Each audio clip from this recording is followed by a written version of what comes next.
Fala, meu povo lindo! Professora Ingrid Gil Salles na área. Estamos começando mais uma aula de Direito Processual do Trabalho. Isso mesmo, a nossa segunda aula. Afinal de contas, a primeira aula ela foi mais introdutória. Eu me apresentei, falei a despeito do nosso programa, do nosso objetivo. O meu objetivo, professora Ingrid Gil Salles, em parceria aqui com o Salvador Concursos e com o Suprassumo do Direito, qual é o nosso objetivo? É fazer com que você seja aprovado no exame da ordem. Para isso, nós temos um diferencial, que não é se preocupar em dar todo o conteúdo a despeito do processo do trabalho. Não é fazer um revisaço do que você apreendeu de conteúdo ou não na faculdade. Não se trata disso. O nosso objetivo é ofertar para você, fazer com que você aprenda o processo do trabalho e dar para você aquelas questões que não caem, mas despencam na hora da sua prova. Aquela prova da OAB que você pega e diz, caracas, PQP? Não é que a professora deu mesmo a questão da prova? Ela disse isso. Questão 76, pá. Questão 77, pá, 78, 79, 80, pronto, bloqueei. Gabaritei as minhas 5 questões de direito processual do trabalho. E é por isso que vale a pena você adquirir os combos também de direito material do trabalho para garantir aquelas 6 questões, isso mesmo, para garantir aquelas 6 questões de direito material do trabalho e também processo civil, para garantir ali aquelas 5 a 6 questões de direito processual civil. Vem comigo, vem com a mãe aqui da Bahia, porque é sucesso, você gabarita. Amores, aula passada nós estudamos ali os ritos do processo do trabalho. Distinguimos o rito ordinário, sumaríssimo e sumário. Chegamos a estudar o rito sumário e, claro, a ação especial de inquérito para apuração por falta grave. Neste momento, eu dou continuidade a esse estudo, tá? E começo a tratar agora de outro procedimento especial. Por isso, você que está anotando no caderno, vem comigo, vem comigo. Nós começaremos falando de mais um procedimento especial que diz respeito ao processo do trabalho.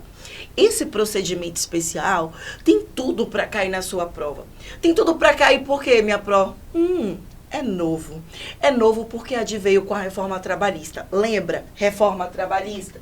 A gente vai sempre ficar falando da reforma trabalhista, ok? A reforma trabalhista é a lei número 13.467 de 2017, que entrou em vigor em 11 de novembro de 2017. Amores, aquela dica para você ganhar o seu dia, seja porque você está acordando agora e está assistindo a aula, pós o almoço está dando aquela fugidinha, aquela estudada escondida lá do chefe, seja porque é de noite ou você está madrugando aqui comigo com Ingrid Gil. Presta atenção. Se a sua questão da prova trouxe data, ó, chega, arrepia o pelinho. Se a sua questão da prova trouxe data e diz assim: em novembro de 2018, Efigênia propôs reclamação trabalhista. Em fevereiro de 2019, Paulo teve contra si ajuizado uma reclamação trabalhista. Pode parar, pode parar.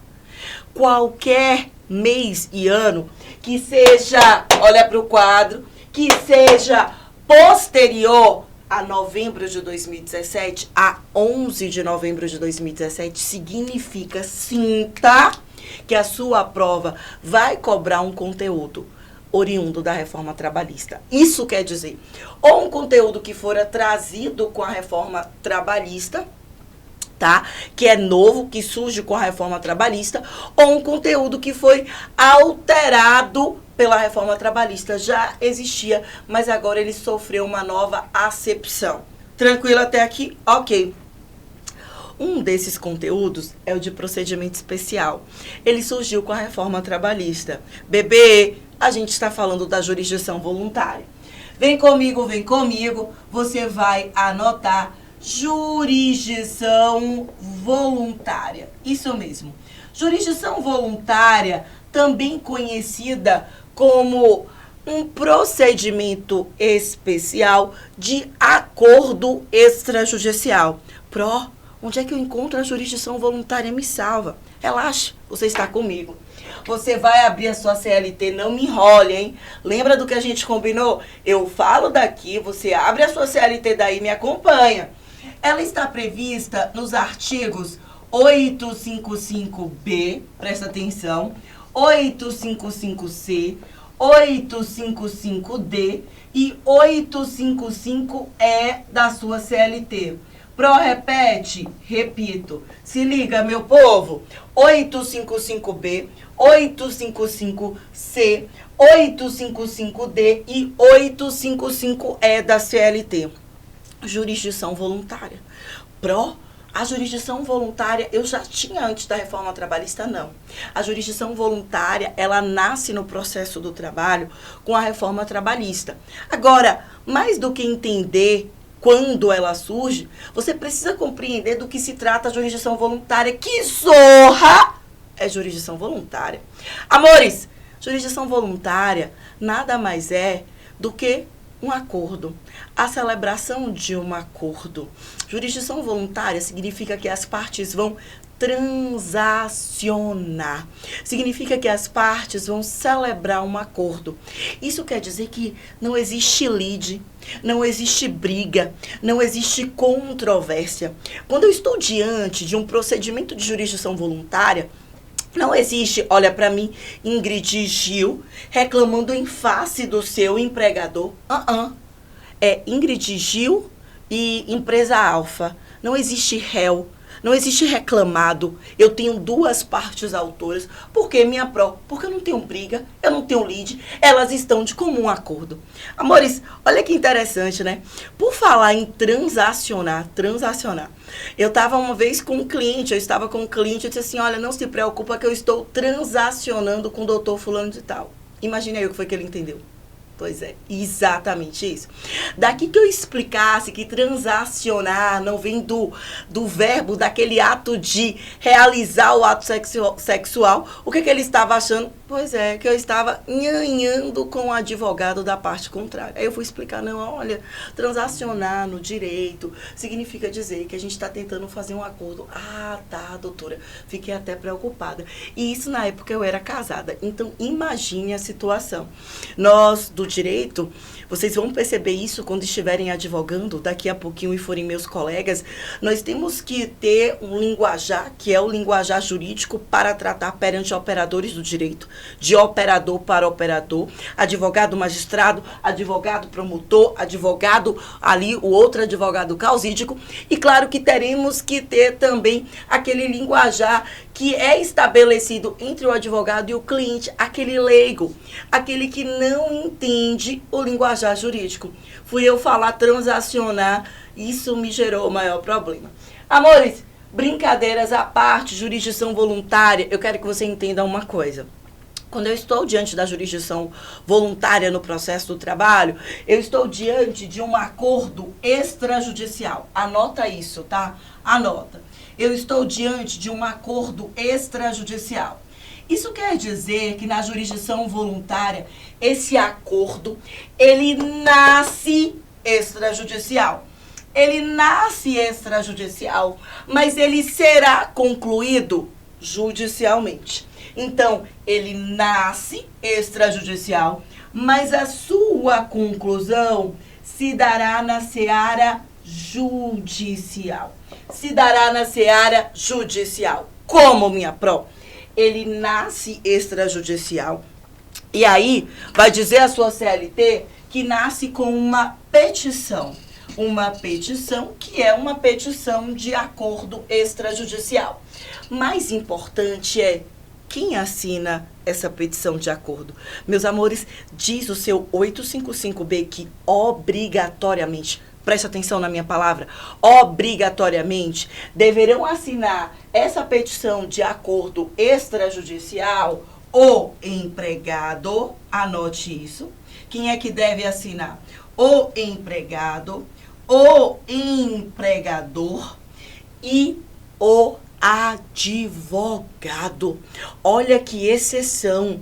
Lembra que eu comentei na aula passada que a gente tem o princípio do ius postulante? Pois é, aqui não se aplica o princípio do ius postulante. Perceba que a jurisdição voluntária, ela se trata, ó a minha setinha, olha a minha setinha, de uma exceção. Eu quero que você anote isso, hein? De uma exceção ao princípio do ius postulante, tá? Tem gente que escreve ius com o izinho ou com o j, jus, mas dá no mesmo, do ius postulante. Por que uma exceção? Porque aqui, obrigatoriamente, eu tenho que ter a presença do advogado. Você entendeu? É uma exceção ao princípio do ius postulante, porque aqui eu preciso do advogado. Então, tem que ser empregado e seu advogado. Tem que ser empregador e seu advogado. Meus amores, vocês aprenderam comigo. Nós conversamos sobre a súmula 425 do Tribunal Superior do Trabalho. Nas varas do trabalho, me acompanha. Nos tribunais regionais do trabalho. As partes no processo do trabalho não necessitam estar ali representadas por advogado. Então, se eu proponho uma reclamação trabalhista, eu não preciso ser advogada, eu não preciso estar representada por advogado. A parte reclamada para se defender, para comparecer à audiência trabalhista, não precisa ser advogado, não precisa estar representada por advogado. Não confunda, aqui é processo do trabalho. Cuidado, isso é para o processo do trabalho, ok? O reclamante, ele quer recorrer da sentença. Ele quer interpor, a gente vai estudar, o recurso ordinário para o Tribunal Regional do Trabalho. E aí, minha ele vai precisar de advogado? Vai precisar não, porque nem na vara do trabalho, me acompanha, nem no Tribunal Regional do Trabalho, as partes necessitam estar ali representadas por advogado. Isso quer dizer que as partes só necessitam do advogado em se tratando de recurso para o Tribunal Superior do Trabalho. Quando estivermos diante de recurso para o TST, ou mandado de segurança, ou ação rescisória, ou ação cautelar. Essas naturezas de ações, que são ações não do processo do trabalho, uma é remédio constitucional, mandado de segurança, a outra é a ação do processo civil, ação rescisória, ação cautelar, são ações que não são típicas do processo do trabalho e por isso necessitam ali que a parte esteja representada por advogado, ok? Então presta atenção, exceção ao princípio do ius postulante, o que a gente tem? Recursos para o TST, mandado de segurança, ação rescisória, ação cautelar. E agora, com a reforma trabalhista, uma nova jurisdição voluntária. Por quê? Porque no mandado de segurança, ação cautelar, ação rescisória, recursos para o TST e jurisdição voluntária, as partes, obrigatoriamente, é obrigatório, elas têm que estar ali representadas por advogado. Fluiu, meu povo. Você tirou isso da onde? Da súmula 425 do TST, que eu havia até conversado na aula passada e que agora eu venho acrescer mais uma exceção ao princípio do ius postulante, que é a jurisdição voluntária. A jurisdição voluntária é o quê? As partes estão de comum acordo. O empregado procura o empregador, ou vice-versa, o empregador procura o empregado e diz assim, ô meu brother, eu tô te devendo 18 mil reais da sua rescisão. Vamos fazer o seguinte, vamos celebrar um acordo extrajudicial. Vamos celebrar uma petição de acordo extrajudicial. Essa petição, ela tem que discriminar cada verba trabalhista, o que é que está sendo pago. Olha, está sendo pago R$ 1.200 de aviso prévio proporcional ao tempo de serviço, de no mínimo 33 dias. Olha, está sendo pago R$ 452 de férias proporcionais, mais o texto constitucional. Olha, está sendo pago R$ 316 de gratificação natalina proporcional. Está sendo pago X de horas extras. Tanto, Tanto tem que discriminar a verba trabalhista, tem que dizer o valor e tem que também dizer a natureza da verba trabalhista. Se ela é salarial, tem que discriminar, tem que dizer se ela é salarial ou se ela é indenizatória. Mas isso você vai aprender comigo em Direito Material do Trabalho. Empregado assinou e seu respectivo advogado, o empregador assinou e seu respectivo advogado. Ou seja, nasce extrajudicial, mas será concluída de modo judicial. Por quê? Raciocine comigo. Essa petição de acordo extrajudicial, assinada por essas partes e seus respectivos advogados, ela será levada para o Poder Judiciário Trabalhista. Ou seja, ela será distribuída para um juiz da vara do trabalho. E aí você vai perceber que o juiz da vara do trabalho, você vai seguir o 855-CDE, ele vai dizer o seguinte, olha, recebida essa petição de acordo extrajudicial pelo juiz do trabalhista, ele deterá um prazo. Ó, tá sentindo? Tá sentindo? Eu sinto aqui, ó, o cheirinho da pergunta da prova. Eu sinto aqui, ó, o gosto da pergunta da prova. Eu vejo a sua questão de prova. Qual o prazo, olha para mim, qual o prazo que o juiz do trabalho tem para homologar ou não a petição de acordo extrajudicial? Letra A, 5 dias. Letra B, 8 dias. Letra C, 10 dias. Letra D, 15 dias. Qual é o prazo? Fala pra mim, me deixa feliz. O prazo é de 15 dias. Ou seja, na vara do trabalho, o juiz deterá um prazo e o prazo é de 15 dias. Anota pra mim. O juiz deterá o prazo, que é o prazo de 15 dias. 15 dias úteis, tá? Nós iremos estudar o artigo 775 da CLT, que fala que pós-reforma trabalhista, os nossos prazos passaram a ser contabilizados em dias úteis. Por isso, meu povo lindo, presta atenção. 15 dias úteis. Distribuiu a petição inicial, magistrado começou a contar o prazo dele. Primeiro, segundo, terceiro, quarto, quinto dia útil. Perceba que o magistrado, ele pode até, isso é importante, dizer, olha, eu não sei se eu vou homologar, eu não sei se eu quero homologar, porque eu acho que está aqui ferindo direitos do empregado. De fato, isso eu não sei, tá? É muito, muito, muito importante. De fato, isso eu não sei. Mas qual é o prazo que ele tem para dizer se homologa ou não? 15 dias úteis. Durante esse período, ele pode inclusive designar uma audiência, ouvir as partes, colher provas, inclusive prova testemunhal, não tem nenhum problema. Mas, meu povo lindo, você precisa entender o seguinte, e isso é de suma importância, ele vai deter este prazo, e este prazo vai ser o prazo de 15 dias úteis. Tá certo assim? Combinado? Olha só, me aguarda no próximo bloco, que eu te conto mais sobre a jurisdição voluntária. Combinado assim? Me aguarda.